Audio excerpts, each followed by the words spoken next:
Brother, nimetoka kwenye interview Wasafi, lakini nimeona sio bure nije niombe ushauri. Je, ni vitu gani ambavyo wangependa kunishauri mimi mdogo wao katika tasnia hii?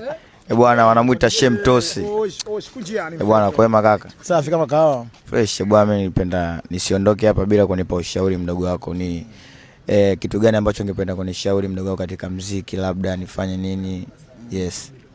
Fanya kazi, acha umalaya. Hamna ushauri huko. Hamna kitu.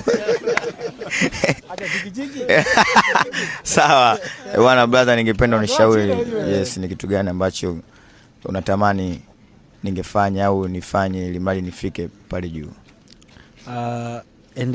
Endelea kuongeza speed, kuachia kazi after kazi, lakini pia tangu umetoka hatujaona msigaji anazungumza narudie. Ongea staki. Bwana duniani ni watu hawa. Tosi ushaongea, achana na Tosi. Kwa fact ile duniani kuna watu hawa.